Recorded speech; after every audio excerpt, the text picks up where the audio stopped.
दोस्तों, जापान का नाम सुनते ही हमारे मन में ऊंची ऊंची बिल्डिंग आने लगती हैं और नई नई टेक्नोलॉजी हमारे दिमाग में आने लगती है, जो कि काफ़ी हद तक ये बात सही भी है, क्योंकि पूरी दुनिया में जापान ही एक ऐसा देश है जो कि हर दिन एक नई टेक्नोलॉजी लाता है। दुनिया में सबसे ज़्यादा टेक्नोलॉजी जापान में ही है, लेकिन एक ऐसा देश जो कि एक साल में हजारों भूकंप के झटके सहता हो और जिस पर 2 बार परमाणु हमला हुआ हो, वह देश टेक्नोलॉजी के मामले में दुनिया से इतना ज़्यादा आगे क्यों? ऐसा क्या है जापान के पास जो जापान को इतना ताकतवर बनाता है? क्या है जापान की काली सच्चाई? तो आज की इस वीडियो में हम ऐसे ही जापान से जुड़े कुछ इंटरेस्टिंग फैक्ट के बारे में बात करने जा रहे हैं। जापान लगभग 6852 द्वीपों से मिलकर बना, लेकिन इसमें कोई ज्यादा हैरानी की बात नहीं, क्योंकि इन 6852 द्वीपों में से केवल 340 ही ऐसे द्वीप हैं जो कि 1 किलोमीटर से लंबे और बाकी बचे हुए सभी द्वीप 1 किलोमीटर से छोटे। और दोस्तों, इन 6852 द्वीपों में से केवल 4 द्वीप ही ऐसे हैं जिनमें जापान का 97% हिस्सा बन जाता है। जापान एक पहाड़ी इलाका है, यानी कि जापान एक पहाड़ियों वाला देश है।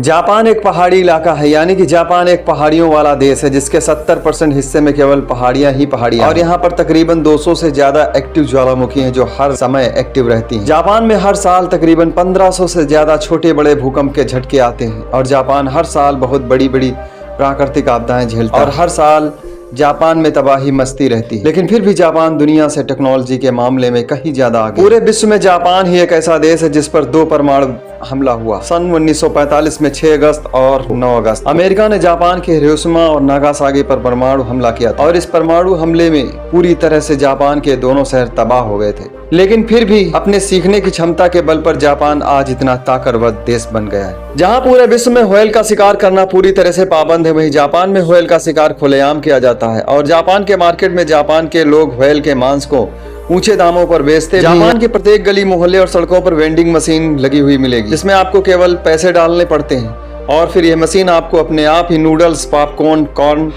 और कोल्ड ड्रिंक अपने आप ही दे देगी। इस प्रकार की मशीनों में किसी भी प्रकार की शॉपकीपर की जरूरत नहीं पड़ती।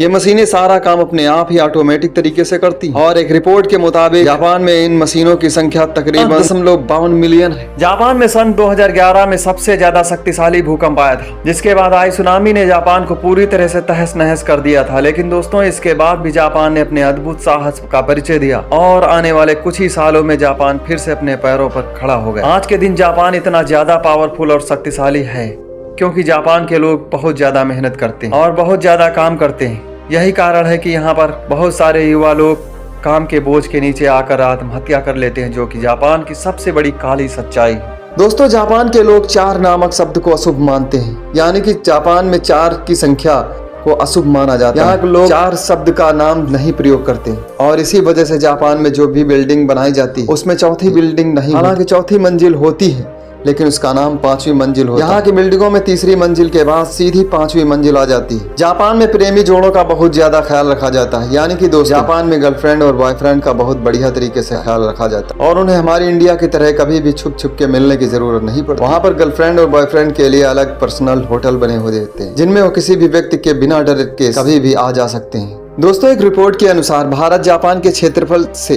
करीब 18 गुना ज्यादा बड़ा, और भारत आबादी से जापान से 10 गुना ज्यादा बड़ा, और जापान के 13% हिस्से में खेती होती है, वहीं भारत के 47% हिस्से में खेती होती है, और जापान में बूढ़े लोग ज्यादा रहते हैं, जबकि भारत में 14 से 25 साल के युवा लोग रहते हैं। यानी कि भारत युवाओं का देश है और जापान बूढ़ों का देश। लेकिन फिर भी जापान टेक्नोलॉजी के मामले में से ही नहीं बल्कि पूरी दुनिया से सबसे आगे है।